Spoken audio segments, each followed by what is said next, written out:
The Blithedale Romance by Nathaniel Hawthorne. Chapter 3, A Knot of Dreamers. Zenobia bade us welcome in a fine, frank, mellow voice, and gave each of us her hand, which was very soft and warm.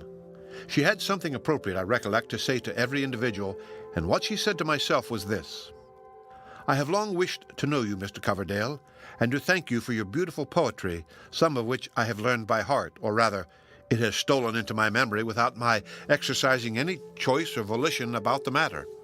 Of course, permit me to say, you do not think of relinquishing an occupation in which you have done yourself so much credit. I would almost rather give you up as an associate than that the world should lose one of its true poets." "Ah, no, there will not be the slightest danger of that, especially after this inestimable praise from Zenobia," said I, smiling and blushing, no doubt, with excess of pleasure. "I hope, on the contrary, now, to produce something that shall really deserve to be called poetry, true, strong, natural, and sweet, as is the life which we are going to lead, something that shall have the notes of wild birds twittering through it, or a strain like the wind anthems in the woods, as the case may be." "Is it irksome to you to hear your own verses sung?" asked Zenobia with a gracious smile. "If so, I am very sorry, for you will certainly hear me singing them sometimes in the summer evenings." "Of all things," answered I, "that is what will delight me most." While this passed, and while she spoke to my companions, I was taking note of Zenobia's aspect, and it impressed itself on me so distinctly that I can now summon her up like a ghost, a little wanner than the life, but otherwise identical with it. She was dressed as simply as possible in an American print, I think the dry goods people call it so, but with a silken kerchief between which and her gown there was one glimpse of a white shoulder. It struck me as a great piece of good fortune that there should be just that glimpse. Her hair, which was dark, glossy, and of singular abundance, was put up rather soberly and primly, without curls or other ornament, except a single flower. It was an exotic of rare beauty, and as fresh as if the hothouse gardener had just clipped it from the stem. That flower has struck deep root into my memory. I can both see it and smell it at this moment. So brilliant, so rare, so costly as it must have been, and yet enduring only for a day. It was more indicative of the pride and pomp which had a luxuriant growth in Zenobia's character than if a great diamond had sparkled among her hair. Her hand, though very soft, was larger than most women would like to have, or than they could afford to have, though not a whit too large in proportion with the spacious plan of Zenobia's entire development. It did one good to see a fine intellect, as hers really was, although its natural tendency lay in another direction than towards literature, so fitly cased. She was indeed an admirable figure of a woman, just on the hither verge of her richest maturity, with a combination of features which it is safe to call remarkably beautiful, even if some fastidious persons might pronounce them a little deficient in softness and delicacy. But we find enough of those attributes everywhere. Preferably, by way of variety at least, was Zenobia's bloom, health, and vigor, which she possessed in such overflow that a man might well have fallen in love with her for their sake only. In her quiet moods, she seemed rather indolent, but when really in earnest, particularly if there were a spice of bitter feeling, she grew all alive to her fingertips. "I am the first comer," Zenobia went on to say, while her smile beamed warmth upon us all, "so I take the part of hostess for today, and welcome you as if to my own fireside. You shall be my guests, too, at supper. Tomorrow, if you please, we will be brethren and sisters, and begin our new life from daybreak." "Have we our various parts assigned?" asked someone. "Oh, we of the softer sex," responded Zenobia with her mellow, almost broad laugh, most delectable to hear, but not in the least like an ordinary woman's laugh. "We women, there are 4 of us here already, will take the domestic and indoor part of the business as a matter of course. To bake, to boil, to roast, to fry, to stew, to wash and iron and scrub and sweep, and at our idler intervals to repose ourselves on knitting and sewing. These, I suppose, must be feminine occupations for the present. By and by, perhaps, when our individual adaptations begin to develop themselves, it may be that some of us who wear the petticoat will go afield and leave the weaker brethren to take our places in the kitchen." "What a pity," I remarked, "that the kitchen and the housework generally cannot be left out of our system altogether. It is odd enough that the kind of labor which falls to the lot of women is just that which chiefly distinguishes artificial life, the life of degenerated mortals from the life of paradise. Eve had no dinner pot, and no clothes to mend, and no washing day." "I am afraid," said Zenobia with mirth gleaming out of her eyes, "we shall find some difficulty in adopting the paradisical system for at least a month to come. Look at that snowdrift sweeping past the window. Are there any figs ripe, do you think? Have the pineapples been gathered today? Would you like a breadfruit or a coconut? Shall I run out and pluck you some roses?" No, Mr. Coverdale. The only flower hereabouts is the one in my hair, which I got out of a greenhouse this morning. As for the garb of Eden," added she, shivering playfully, "I shall not assume it till after May Day." Assuredly, Zenobia could not have intended it. The fault must have been entirely in my imagination, but these last words, together with something in her manner, irresistibly brought up a picture of that fine, perfectly developed figure in Eve's earliest garment. I almost fancied myself actually beholding it. Her free, careless, generous modes of expression often had this effect of creating images which, though pure, are hardly felt to be quite decorous when born of a thought that passes between man and woman. I imputed it at that time to Zenobia's noble courage, conscious of no harm and scorning the petty restraints which take the life and color out of other women's conversation. There was another peculiarity about her. We seldom meet with women nowadays, and in this country, who impress us as being women at all. Their sex fades away and goes for nothing in ordinary intercourse. Not so with Zenobia. One felt an influence breathing out of her, such as we might suppose to come from Eve when she was just made, and her Creator brought her to Adam, saying, "Behold, here is a woman."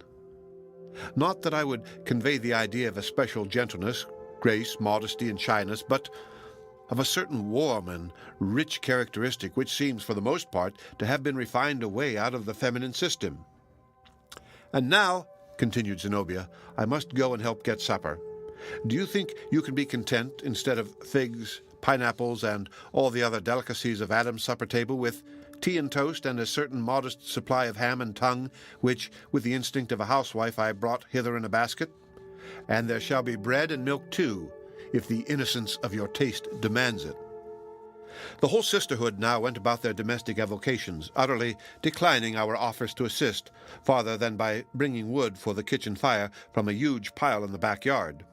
After heaping up more than a sufficient quantity, we returned to the sitting-room, drew our chairs close to the hearth, and began to talk over our prospects. Soon, with a tremendous stamping in the entry, appeared Silas Foster, lank, stalwart, uncouth, and grizzly-bearded. He came from foddering the cattle in the barn, and from the field where he had been plowing until the depth of the snow rendered it impossible to draw a furrow.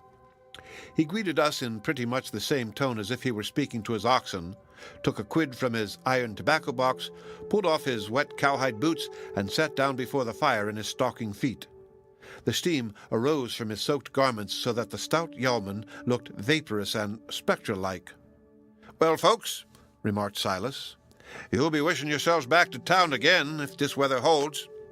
And true enough, there was a look of gloom as the twilight fell silently and sadly out of the sky, its gray or sable flakes intermingling themselves with the fast descending snow. The storm in its evening aspect was decidedly dreary. It seemed to have arisen for our special behoof, a symbol of the cold, desolate, distrustful phantoms that invariably haunt the mind on the eve of adventurous enterprises to warn us back within the boundaries of ordinary life. But our courage did not quail. We would not allow ourselves to be depressed by the snowdrift trailing past the window any more than if it had been the sigh of a summer wind among rustling boughs. There have been few brighter seasons for us than that. If ever men might lawfully dream awake and give utterance to their wildest visions without dread of laughter or scorn on the part of the audience, yes, and speak of earthly happiness for themselves and mankind as an object to be hopefully striven for and probably attained, we, who made that little semicircle around the blazing fire, were those very men. We had left the rusty iron framework of society behind us, We had broken through many hindrances that are powerful enough to keep most people on the weary treadmill of the established system, even while they feel its irksomeness almost as intolerable as we did. We had stepped down from the pulpit. We had flung aside the pen. We had shut up the ledger. We had thrown off that sweet, bewitching, enervating indolence which is better, after all, than most of the enjoyments within mortal grasp.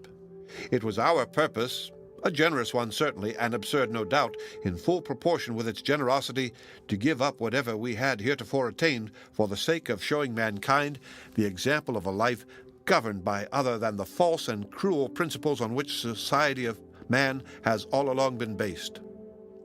And first of all, we had divorced ourselves from pride, and were striving to supply its place with familiar love.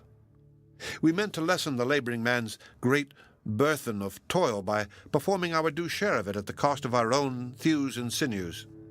We sought our profit by mutual aid instead of wresting it by the strong hand from an enemy, or filching it craftily from those less shrewd than ourselves, if indeed there were any such in New England, or winning it by selfish competition with a neighbor, in one or another of which fashions every son of woman both perpetrates and suffers his share of the common evil, whether he chooses it or no. And, as the basis of our institution, we proposed to offer up the earnest toil of our bodies as a prayer, no less than an effort for the advancement of our race. Therefore, if we built splendid castles, phalansteries perhaps they might be more fitly called, and pictured beautiful scenes among the fervid coals of the hearth around which we were clustering, and if all went to rack with the crumbling embers, and have never since arisen out of the ashes, let us take to ourselves no shame. In my own behalf, I rejoice that I could once think better of the world's improvability than it deserved. It is a mistake into which men seldom fall twice in a lifetime, or, if so, the rarer and higher is the nature that can thus magnanimously persist in error. Stout Silas Foster mingled little in our conversation, but when he did speak, it was very much to some practical purpose. For instance, "Which man among you," quoth he, "is the best judge of swine? Some of us must go to the next Brighton fair and buy 6 pigs. Pigs! Good heavens! Had we come out from among the swinish multitude for this? And again, in reference to some discussion about raising early vegetables for the market, "We shall never make any hand at market gardening," said Silas Foster, "unless the women folks will undertake to do all the weeding. We haven't team enough for that, and the regular farm work as well, reckoning 3 of you city folks as worth 1 common field hand. No, I tell you, we should have to get up a little too early in the morning to compete with the market gardeners round Boston." It struck me as rather odd that one of the first questions raised after our separation from the greedy, struggling, self-seeking world should relate to the possibility of getting the advantage over the outside barbarians in their own field of labor. But, to own the truth, I very soon became sensible that, as regarded society at large, we stood in a position of new hostility rather than new brotherhood. Nor could this fail to be the case in some degree until the bigger and better half of society should range itself on our side. Constituting so pitiful a minority as now, we were inevitably estranged from the rest of mankind in pretty fair proportion with the strictness of our mutual bond among ourselves. This dawning idea, however, was driven back into my inner consciousness by the entrance of Zenobia. She came with the welcome intelligence that supper was on the table. Looking at herself in the glass, and perceiving that her one magnificent flower had grown rather languid, probably by being exposed to the fervency of the kitchen fire, she flung it on the floor as unconcernedly as a village girl would throw away a faded violet. The action seemed proper to her character, although methought it would still more have befitted the bounteous nature of this beautiful woman to scatter fresh flowers from her hand, and to revive faded ones by her touch. Nevertheless, it was a singular but irresistible effect. The presence of Zenobia caused our heroic enterprise to show like an illusion, a masquerade, a pastoral, a counterfeit Arcadia, in which we grown-up men and women were making a play-day of the years that were given us to live in. I tried to analyze this impression, but not with much success. "It really vexes me," observed Zenobia as we left the room, "that Mr. Hollingsworth should be such a laggard. I should not have thought him at all the sort of person to be turned back by a puff of contrary wind or a few snowflakes drifting into his face. "Do you know Hollingsworth personally?" I inquired. "No, only as an auditress, of some of his lectures," said she. "What a voice he has, and what a man he is! Yet not so much an intellectual man, I should say, as a great heart. At least, he moved me more deeply than I think myself capable of being moved, except by the stroke of a true, strong heart against my own. It is a sad pity that he should have devoted his glorious powers to such a grimy, unbeautiful, and positively hopeless object as this reformation of criminals, about which he makes himself and his wretchedly small audiences so very miserable. To tell you a secret, I never could tolerate a philanthropist before. Could you?" "By no means," I answered. "Neither can I now." "They are indeed an odiously disagreeable set of mortals," continued Zenobia. "I should like Mr. Hollingsworth a great deal better if the philanthropy had been left out. At all events, as a mere matter of taste, I wish he would let the bad people alone and try to benefit those who are not already past his help. Do you suppose he will be content to spend his life, or even a few months of it, among tolerably virtuous and comfortable individuals like ourselves?" "Upon my word, I doubt it," said I.